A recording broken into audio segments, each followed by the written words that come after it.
Hello everyone, most welcome on my channel भौतिकी learner. तो आज हम नाइन्थ क्लास की एनसीईआरटी मैथमेटिक्स का कुछ इंट्रोडक्शन देना चाहेंगे आपको। चैप्टर स्टार्ट करने से पहले, इस नाइन्थ की मैथमेटिक्स की सीरीज स्टार्ट करने से पहले, तो फर्स्ट ऑफ ऑल मैं उन स्टूडेंट्स को बहुत सारे सजेशन देना चाहूँगी। कई 2-3 सजेशन अपने मेरे इम्पॉर्टेंट हैं कि जो लोग मैथमेटिक्स लेना चाहते हैं क्लास नाइन्थ में, यूपी बोर्ड स्पेशली, एंड तो उन बच्चों को अपनी 8th क्लास की मैथ्स की बुक को बहुत अच्छे से, 8th की मैथ्स की बुक को ही आप लोगों को अच्छे से पढ़ना है। और उसके वही बहुत मोस्ट इम्पॉर्टेंट है, उसके फॉर्मूलाज वगैरह, अलजेब्रा के, बीजगणित के जो फॉर्मूला थे आपके a+b का होल स्क्वायर वाले, उस टाइप के अप्रॉक्स 9 फार्मूलाज हैं, वो सब रिवीजन होने चाहिए। सरफेस एरिया वॉल्यूम वाले चैप्टर के। अब आप लोगों का 8th का मैथमेटिक्स स्ट्रांग होना ज़रूरी है।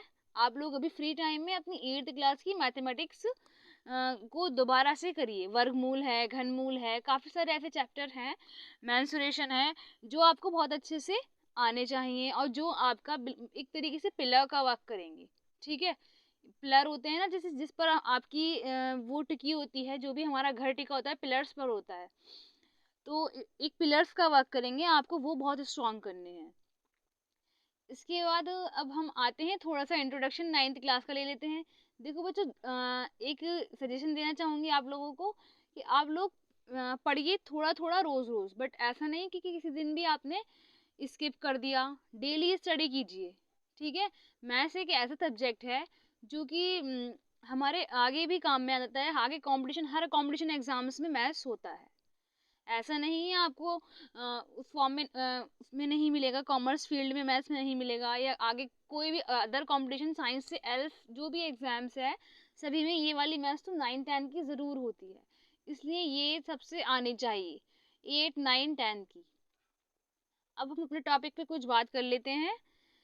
संख्या पद्धति हमारा फर्स्ट टॉपिक है, इसका कुछ इंट्रोडक्शन देखिए। आई होप सो आप लोगों को सब ये पता होगा, बट मैं एक बार आपका ब्रश अप कराना ज़रूरी समझती हूँ। देखिए बच्चों, नेचुरल नंबर्स होते हैं, पहले हम देखते हैं नेचुरल नंबर्स। ठीक है, संख्या पद्धति नंबर सिस्टम में यही होता है कि पहले natural numbers, whole numbers, integers, rational numbers. आज इन 4 नंबर्स के बारे में हम आपको बताएंगे। ठीक, हिंदी में इन्हें हम बोलते हैं प्राकृतिक संख्याएं, पूर्ण संख्याएं, पूर्णांक और परिमेय संख्याएं। प्राकृतिक संख्याएं कौन सी होती हैं?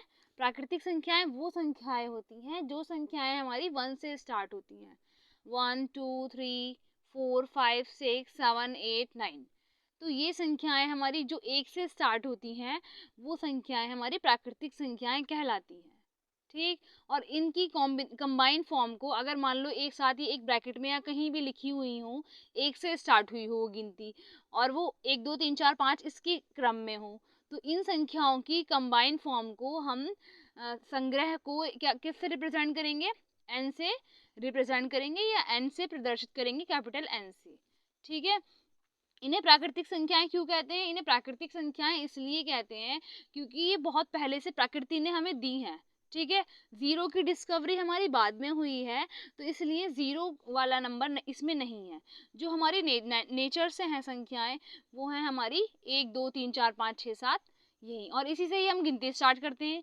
जनरल हम कहीं से भी गिनती स्टार्ट करते हैं, जीरो से थोड़ी स्टार्ट करते हैं, हम प्राकृतिक संख्याओं के क्रम में गिनती गिनना शुरू करते हैं।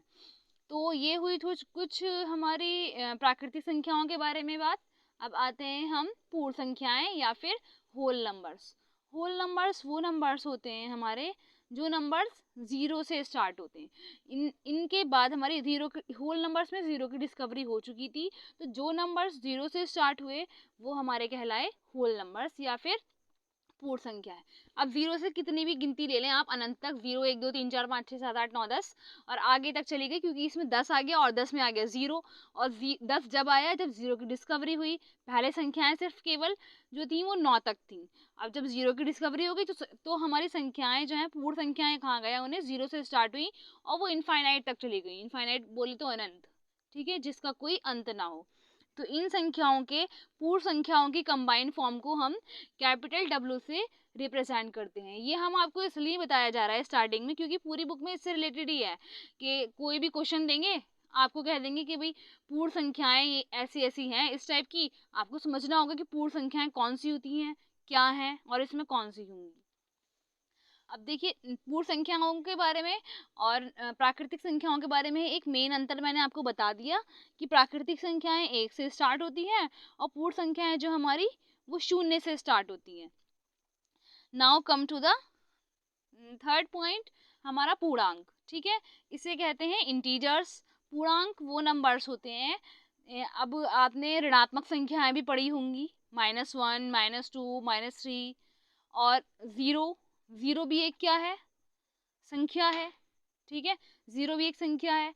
अब इसमें पूर्णांकों में क्या होता है, माइनस के नंबर्स भी आते हैं, 0 भी आता है और प्लस के नंबर भी आते हैं। ठीक है, ऋणात्मक संख्याएं, शून्य और धनात्मक संख्याएं सभी शामिल हैं इसमें। -4, -3, -6 जितने भी हैं, 0, 1, 2, 3, 4, 5, माइनस के नंबर, 0 एंड प्लस के number, these all combined form are called integers. इनकी कंबाइंड फॉर्म को हम इंटीजर्स कहते हैं और इस कंबाइंड फॉर्म को हम कौन से लेटर से रिप्रेजेंट करते हैं, अल्फाबेट के कैपिटल Z से। ठीक है, इंटीजर्स में मैंने बता दिया आपको सब होती हैं ऋणात्मक, इंटीजर्स में नेगेटिव नंबर्स भी होते हैं, पॉजिटिव भी होते हैं और 0 भी इंक्लूड होता है। Okay, got it. अब फोर्थ पॉइंट है हमारा परिमेय संख्याएं। ठीक, परिमेय संख्याएं भी आपका 8th में चैप्टर था, लेकिन मैं एक बार से आपका ब्रशअप और कराना चाहूंगी। परिमेय संख्याएं वो संख्याएं होती हैं जो संख्याएं P/Q की फॉर्म में होती हैं। P/Q मतलब कि अंश बटे हर, ये न्यूमरेटर अपॉन डिनोमिनेटर, जिसमें ऊपर का नंबर भी हो, एक अंश भी हो और एक नीचे फ्रैक्शनल साइन होता है, उसके नीचे हर भी हो। तो P/Q, जो अंश होता है ना उसको स्मॉल p से रिप्रेजेंट करते हैं और जो हर होता है नीचे उसको स्मॉल q से रिप्रेजेंट करते हैं। तो इसलिए हम इस परिमेय संख्याएं वे संख्याएं होती हैं जो P/Q की फॉर्म में होती हैं। तो इनकी कंबाइंड फॉर्म को हम किससे लिखते हैं, कैपिटल Q से लिखते हैं। ये कैपिटल Q से क्यों लिखते हैं, क्योंकि आपने डिवाइड किया होगा, कभी क्वोशंट पढ़ा है वर्ड, QUOTIENT क्वोशंट, जिसे हम वो भी कहते हैं, मुझे भागफल। ठीक है, हिंदी में उसे हम भागफल कहते हैं, जो भाग करने पर आपका आता है ना भागफल, उसको हम Q से लिखते हैं। तो ये जो इनकी कंबाइंड फॉर्म हो गई हमारी परिमेय संख्याओं की, तो इसको हम कैपिटल Q से रिप्रेजेंट करते हैं। अब देखिए इसमें क्या क्या आता है, इसमें आपका प्लस सारी प्लस वाली संख्याएं, सब माइनस वाली परिमेय संख्याएं, शून्य भी शामिल है। शून्य क्या है, एक शून्य एक परिमेय संख्या है। ऑलवेज रिमेंबर कि शून्य और 0 इज अ रैशनल नंबर। क्यों है 0 रैशनल नंबर, क्योंकि हम इसको देखो, इसमें एक बात मैं लिखना ध्यान नहीं रहा मुझे, आप लोग नोट कर लेना कि अंश जो है उसकी वैल्यू 0 नहीं हो सकती। अंश की वैल्यू 0 हो सकती है बट हर की वैल्यू 0 नहीं हो सकती। P इज इक्वल टू 0 और कोई भी other number, Q is not equal to 0, Q की वैल्यू कभी 0 नहीं होगी। इट्स मीन कि हर जो है हमारा वो शून्य नहीं हो सकता। अगर हर शून्य हो गया तो वो संख्या हमारी परिमेय संख्या नहीं कहलाएगी। तो 0 एक परिमेय संख्या है। क्यों है, क्योंकि भाई हर नंबर जो होता है, कोई भी नंबर है उसके अपॉन में 1 तो ऑब्वियस होता है, ये तो सब जानते हैं। कोई संख्या अकेली लिखी हुई है, उसके हर में या डिनोमिनेटर में 1 तो है, ये अंडरस्टूड है। तो 0 के अपॉन में भी हमारा क्या है, 1 है। तो ये तो P/Q की फॉर्म हो गई। हमें कंडीशन क्या मिली हुई है कि Q is not equal to 0, Q की वैल्यू 0 नहीं होनी चाहिए, हर की वैल्यू 0 नहीं होनी चाहिए, अंश की चाहे हो जाए।